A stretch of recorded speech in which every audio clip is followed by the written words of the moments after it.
Good morning everyone and happy rainy day because আজকে সারা দিন ধরে বৃষ্টি সকাল থেকে শুরু হয়েছে। সকালবেলা এই যে মা এখন কাঁঠাল চালাতে বসেছে। আসলে মামামকে যে আন্টি পড়ায় তার কাছ থেকে একটা কাঁঠাল নেওয়া হয়েছে, মানে ও কাঁঠালটা দিয়ে গেছে। তো বেসিক্যালি কাঁঠালটা অনেকদিন ধরে রাখা হয়েছে ঘরে, পাকছিল না, এখন বেশ পেকে গেছে, কিন্তু সামনের দিকটা না একটু পচে পচে গেছে, একটু গন্ধ বেরোচ্ছিল ঠিকই। কিন্তু মা দেখলাম ছাড়িয়ে মানে সব পরিষ্কার করে রাখলো, কয়েকটা কোয়া রেখেছে, কয়েকটা কোয়া ফেলে দিয়েছে, মানে পচা অংশটাকে ফেলে দেওয়া হয়েছে। আর এদিকে ওকে পড়াতে বসেছিলাম, বললাম যে মামাম তুই একা একা পড়, আমি একটু খেয়ে আসি। দেখি একটা পেজ ছিঁড়ে সেটাকে নিয়ে মানে উল্টো পাল্টা লেখালেখি করছে। আর ফার্স্ট টাইম আমি আম দিয়ে মুড়ি ট্রাই করছি আজকে। আমি ঠাকুমাকে খেতে দিয়েছি আর অনেকজনকে খেতে দেখেছি, কিন্তু আমি নিজে কখনো খাইনি, প্রথমবার খাচ্ছি। আমার না হঠাৎ করে খেতে ইচ্ছে হয়েছে আম দিয়ে মুড়ি দেখে। মা খেয়ে দেখলাম বেশ ভালোই লাগে। মা আবার আমার খাওয়া দেখে বলছে কি আমিও খাবো, আমারও ইচ্ছে করছে। তাই আমি বললাম আসো চলে আসো একসাথে দুজন মিলে খাই। তো মা বললো তুই খেয়ে না, আমি একটু পরে খাবো। তো আমি খেয়ে নিলাম তাড়াতাড়ি করে, বেশ ভালোই লাগলো, কেন কি মাম্মা একা একা বসে রয়েছে, ওকে আবার আমার পড়াতে হবে। যাই হোক, মেয়েটার পেটটা একটু গরম হয়েছে, তো সেই জন্য দুদিন ধরে ওকে স্কুলে পাঠাচ্ছি না। আর এদিকে সকাল থেকে আমার মুডটা খারাপ, ভালো লাগছিল না কিছুই। আর এই ভিডিওটা হচ্ছে 1 তারিখের ভিডিও, মানে 1 জুনের ভিডিও। এই যে এখন বাজে 12:30, মেয়ে আর আমি দুজন মিলে খেয়ে নিলাম একটু মিষ্টি। একটা মিষ্টি একটু শেয়ার করে খেলাম, কারণ কি মাম্মামকে আমি বেশি মিষ্টি দিই না।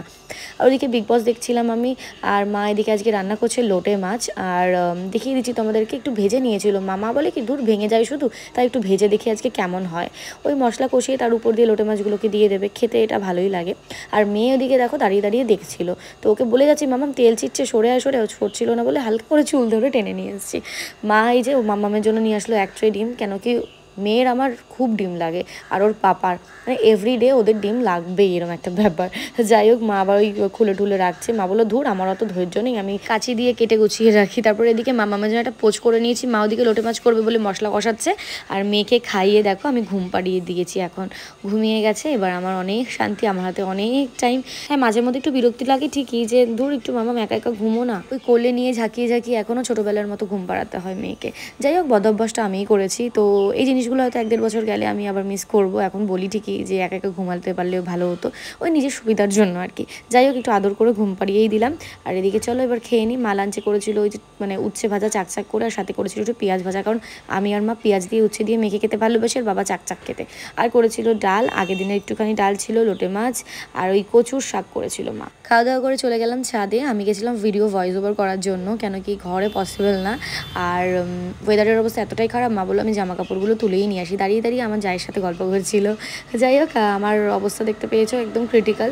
মুখ চোখ একদম স্কিন কেয়ার না করলে যেই অবস্থা হয়, একদম সকাল থেকে কোনো রকম কিছু মাখেনি। আর নাকের মধ্যে মানে মাঝখানে ছোট্ট গোটা টাইপ উঠেছে, সেটা আবার কেমন স্পট হয়ে রয়েছে, বুঝতে পারছি না কেন। যাই হোক, সন্ধ্যাবেলা এখন যাচ্ছি হচ্ছে দিদা বাড়িতে। মামা মামি দুজনেই রেডি হয়ে গেছি। ওর পাপা আমাদেরকে দিয়ে আসবে, ওর পাপার কাজ ছিল সেই জন্য ওর পাপা যায়নি। সকাল থেকেই আমাদের নিমন্ত্রণ, কিন্তু যায়নি। যে আগেই বললাম মেয়েটা একটু পেটটা গরম করেছে, তো সেই জন্য না আমি ওকে স্কুলেও পাঠাতে পারছি না, ওদিকে কোথাও যেতেও পারছি না, মানে থেকে থেকে একটু একটু করে পটি করছে। চলে এসেছিলাম ট্রেন্সে। আসলে কি হয়েছে, মাসির মেয়ে বার্থডে আজকে, তো মাসিরা আজকে দিদা বাড়িতেই রয়েছে, মানে এসছে বার্থডেটা সেলিব্রেট করার জন্যই, মানে আমরা একসাথে সবাই এক জায়গায় থাকবো সেই কারণেই।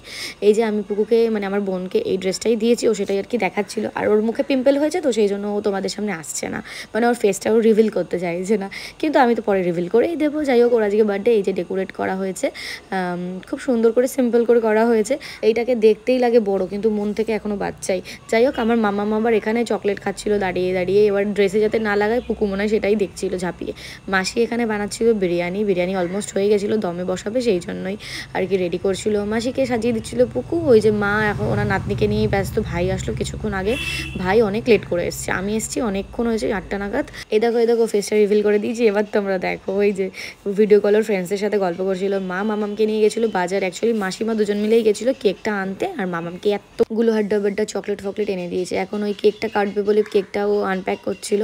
কেকটা খুব চেনা একজনের কাছ থেকে নেওয়া, আমি গিয়ে দেখলাম তখন জানতে পারলাম। আর কেকটা খুব সুন্দর ডেকোরেট করে দিয়েছে, ভীষণই টেস্টি ছিল।